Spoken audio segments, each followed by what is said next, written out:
Por estar aquí. Gracias a ustedes, buenos días. Y bueno, la preocupación que tenemos y que queremos preguntarle es que si existen algunos estudios, algunas estadísticas respecto de estas formas de distracción o de diversión que han encontrado los jóvenes y adolescentes en las denominadas peras, en estas fiestas que se vienen dando. En otros países se ha hablado hasta de una especie de sorteo o rifa de personas, de mujeres que se involucran en actividades sexuales en medio de alcohol y drogas en reuniones privadas. ¿Qué está sucediendo? ¿Esto es de creer realmente? ¿Está pasando en el país? Sí, lamentablemente nos está pasando, y nosotros desde Cedro, si bien es cierto, hacemos estudios epidemiológicos cada 3 años, estudios de opinión que nos indican un poco cómo va el consumo, qué piensa la gente, qué aceptación tienen las sustancias o qué rechazo, ¿no?, que va siendo cada vez mayor y que son factores importantes. Pero propiamente en el tema de los jóvenes venimos haciendo estudios específicos. Por ejemplo, hace poco tiempo se hizo un estudio sobre las peras malogradas, estas fiestas que convocan a los jóvenes, ¿no?, porque era una preocupación. Nosotros vemos en los estudios que el incremento en el consumo de sustancias lamentablemente está subiendo, y está subiendo desde edades muy tempranas. O sea, cada vez nuestros jóvenes se inician a una menor edad, ¿no?, y eso es un dato realmente preocupante, es un dato duro. Y justamente en estas modalidades que los jóvenes tienen, el primer concepto que tendríamos que mencionar es el de transgredir todas las normas, ¿no? A ellos no les interesa ni siquiera su cuidado personal, las formas realmente cómo se organizan, los juegos, el modo de diversión que ellos tienen, son situaciones que los ponen en alto riesgo. Y son jóvenes escolares. El estudio se hizo entre jóvenes de 12 a 17 años, de ambos, o sea, hombres, mujeres, ¿no? Y suelen reunirse, ahora que veíamos esto de la tecnología, ¿no? Utilizan mucho pues sus celulares. Sí, yo quería preguntarle eso, porque realmente estamos siendo dependientes de las redes sociales. Sí. Y al parecer las redes sociales son los mecanismos menos, podríamos decir, difíciles de detectar, pero con una gran penetración para poder convocar a jóvenes para este tipo de fiestas, de actividades que, bueno, atentan directamente a la moral y a la dignidad, sobre todo, de los jóvenes y adolescentes. Sí, definitivamente. Y lo que nosotros hemos visto en este estudio, por ejemplo, es que de pronto suele ser los días viernes. En el mismo colegio se comienzan a organizar horas antes o el día anterior. Se comunican, ¿no?, por sus celulares con mensajes de texto, y de pronto el día viernes hay un ausentismo en toda un aula o gran parte de un aula en los colegios. Suelen reunirse en una casa o alquilan algún local, mayormente es en alguna casa, donde además saben que los padres no están.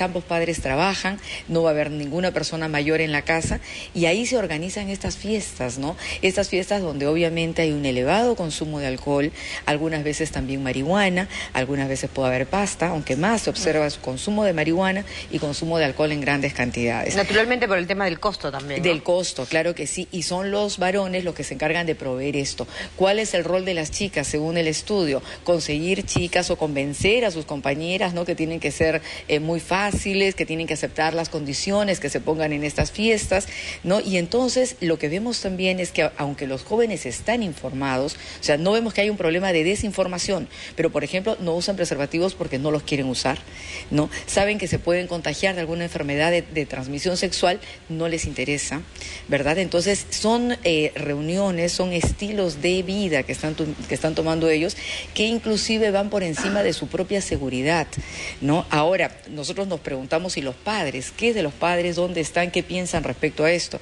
Coincide, según el estudio, que cuando estos padres son llamados a los colegios porque sus hijos tienen bajo rendimiento escolar, problemas de conducta, ausentismo permanente, muchas veces por organizar pues estas fiestas y participar en ellas, que se dan además durante el día, no son en la noche, comienzan en la mañana o comienzan en la tarde, terminan temprano, pero en un estado pues calamitoso, ¿no?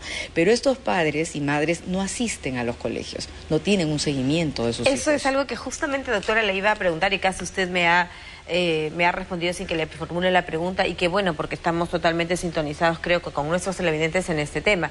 ¿Qué tanto es necesario que el padre de familia, el padre o la madre, conozca el entorno de los hijos para poder saber mínimamente dónde se encuentra cuando, por ejemplo, los padres están trabajando?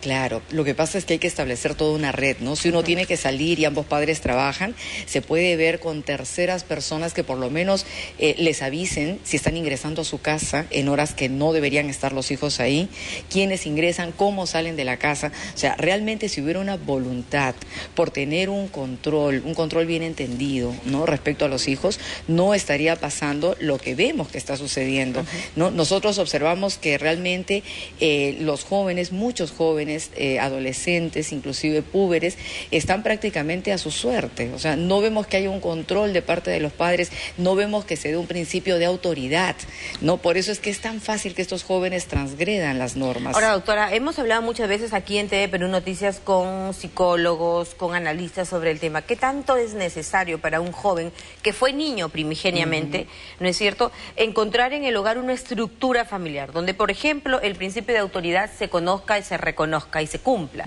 ¿Desde cuándo empezar? Ese es el principio básico, ¿no?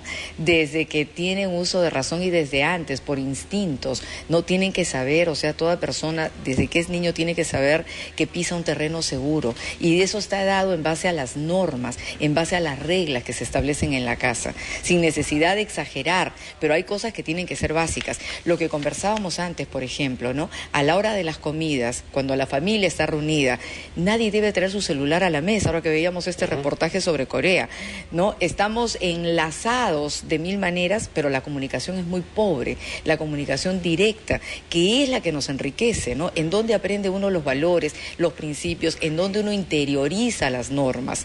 Estamos viendo además una asociación también con un problema de delincuencia gravísimo, ¿no? Y de pronto, pues, esto están haciendo de las mismas familias disfuncionales. No se interioriza el cumplimiento de la norma, entonces más adelante no se cumple con la ley, ¿no?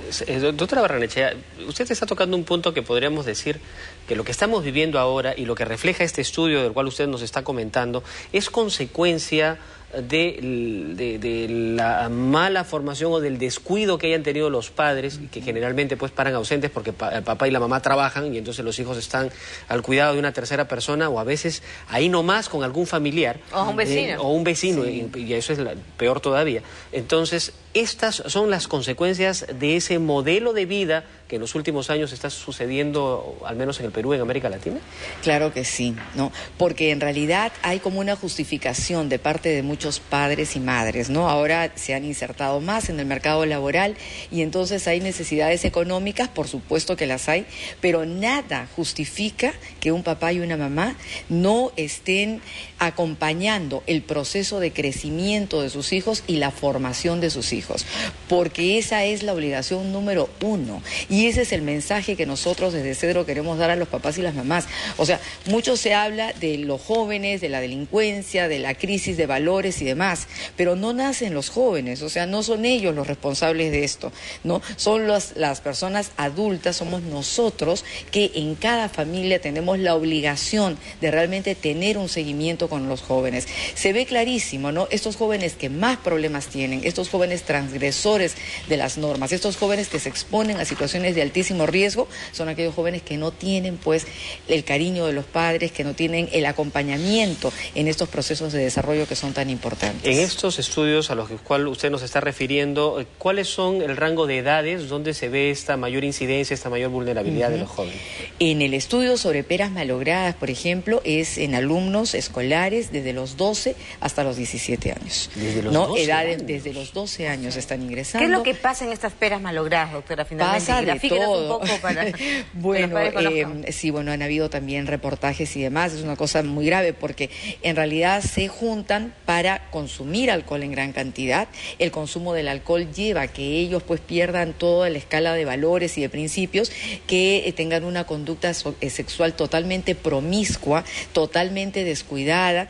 Hay un índice de embarazo probablemente muy alto que no se ha podido medir, y de abortos incluso en adolescentes a edades muy tempranas, ¿no? Y todo esto va acompañado pues no solamente del consumo de alcohol, sino también marihuana, quizás éxtasis u otras drogas, ¿no? Pero principalmente lo que observamos es alcohol y marihuana. Ahora, doctora, en este informe de Cedro es muy preocupante saber que niños desde 12 años están ya inmersos en el consumo de marihuana, ¿no? Sí. Sí, efectivamente. Y lo que también hemos realizado en Cedro, el doctor Milton Rojas ha hecho un estudio sobre el consumo de alcohol, el alcohol en jóvenes de una temprana edad que van al espacio del lugar de escucha, ¿no? Son jóvenes que ya tienen el problema. Consumo 2 veces semanales como mínimo y en gran cantidad. Y en ese estudio también se ha observado de estos jóvenes que consumen por igual. Jóvenes ya desde los 18 años o jóvenes en edad de los 12, 13 años, 15 años. O sea, no es que por ser mayor consumen más. Cuando se da el abuso del alcohol, la cantidad es igual, sea en un joven de 12 años o en uno de 18 años. Igual en hombres, igual en mujeres, ¿no? Ya no hay esto que hay un estereotipo del consumidor. Y eso es muy grave. El hombre, la mujer, el niño, la niña, el puber o la puber, está indiscriminado ya. Exactamente. Cuando hay abuso, ¿no? Se da por igual. Y, por supuesto, esto se relaciona con los deterioros que se dan a nivel de la memoria, de los aspectos cognitivos. Y el abandono del colegio, ¿no? Y el abandono del colegio, el bajo rendimiento escolar, los problemas de conducta, ¿no? Todo se va asociando de una manera, pues, preocupante, ¿no? Ahora, coméntenos respecto de estas famosas fiestas semáforo. ¿También se están dando aquí en nuestro país? ¿Cuáles son los lugares donde esto se presenta con más frecuencia? Bueno, también, efectivamente, bueno, nosotros el estudio que hemos hecho es en alumnos de colegios estatales, ¿no? Donde en realidad parece presentarse más este tipo de problemas, este tipo de alumnos que no tienen, digamos, un seguimiento de parte de sus padres, ¿no? Entonces, estas fiestas semáforo o muy similares se vienen dando también, ¿no? El estudio que hicimos nosotros fue sobre las peras malogradas, que es una modalidad muy, muy parecida, ¿no? En donde además está con varias parejas, ¿no? No es que se van enamorados y que van a estar juntos. Lo que juntos, pasa es que estas peras malogradas son entre personas, grupos muy cerrados. En cambio, las fiestas semáforo ya son, pues, con gente que ni conoces, totalmente abiertas, con un desenfreno exactamente, extremo, ¿no? Pero igual en las peras malogradas no hay un enlace afectivo, sino simplemente están con una pareja, con otra y con otra, ¿no? Es una cosa que es simplemente pasar el momento, ¿no? Entonces, en ese sentido, las modalidades pueden cambiar un poco, la escenografía puede cambiar un poco, pero el fondo es el mismo. Ahora, doctora, estaba leyendo un poco lo que había dicho el psicólogo de Cedro, si no me equivoco, el doctor Beltrán, ¿no? Y habla de un aspecto que me parece interesante para decirle a los padres de familia, ¿no? Y a quienes tenemos probablemente hijos pequeños, cómo manejar desde ahora el tema de la sobreprotección. Cómo es que finalmente una sobreprotección a nuestros hijos puede desencadenar más adelante que sea un chico que salga a la calle, una chica que no ha visto nada, que no ha conocido, que no ha tenido una comunicación abierta desde pequeño y efectivamente de rienda suelta o por formar parte del grupo pierda todos aquellos valores. ¿No sobreprotección sería el consejo? Claro, definitivamente. Nosotros, por ejemplo, vemos que uno de los factores de riesgo para caer en situaciones peligrosas, para consumir drogas y demás, es la falta de capacidad para tomar decisiones, ¿no? Entonces, una herramienta fundamental en el desarrollo de la personalidad está asociada a la toma de decisiones. Entonces, cuando uno sobreprotege, uno piensa que le da lo mejor a los hijos y todo eso está muy bien, pero siempre hay que canalizar para que las personas desde niños tengan la capacidad de discernir, de diferenciar lo que es bueno, lo que es malo, lo que uno debe hacer y sobre todo de asumir las consecuencias de sus actos. No decirles, bueno, si haces esto, va a pasar esto, y si haces esto otro, ¿qué crees tú que puede pasar? ¿Qué te conviene más? Entonces, ese es un proceso importante. Y la otra cosa fundamental, reconocer que como padres, amando muchísimo a nuestros hijos e hijas, no los podemos tener en una burbuja, ¿no? Tenemos que enseñarles a cuidarse ellos mismos. A que se amen, el autoestima, por ejemplo, es... Totalmente vinculado, totalmente vinculado. Estas fiestas, estas reuniones que tienen realmente es por buscar aceptación de los otros, ¿no? Aparentemente sí. Al no tener el afecto de los padres, al estar descuidados totalmente, es la búsqueda de un grupo, de un soporte social, lamentablemente un soporte social negativo. ¿Qué alternativas se están planteando? Trabajar fuertemente desde los colegios, los departamentos de psicología. Ahora, como muchos maestros dicen, ¿no? La educación básica tiene que ver pues con los padres, con la familia, pero si está fallando también tenemos que ver qué estructuras se implementan desde las escuelas para poder brindar un refuerzo.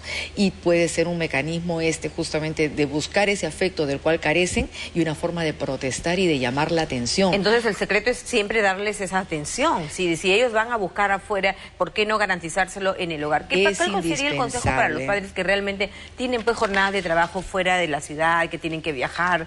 Sí, bueno, a veces está asociado esto de los viajes viajes también, siempre tiene que haber una persona responsable a cargo de los jóvenes. Cuando mandan a sus hijos a una fiesta o aceptan que vayan a una fiesta, hay que dar una llamada, asegurarse si va a estar algún adulto en ese lugar. No dar libertades plenas, o sea, eso es imposible. Un joven hasta los 18 años está bajo nuestra custodia, bajo nuestra tutela. Todo acto negativo que ese joven haga es totalmente nuestra responsabilidad como padres. Entonces tiene que haber un acompañamiento.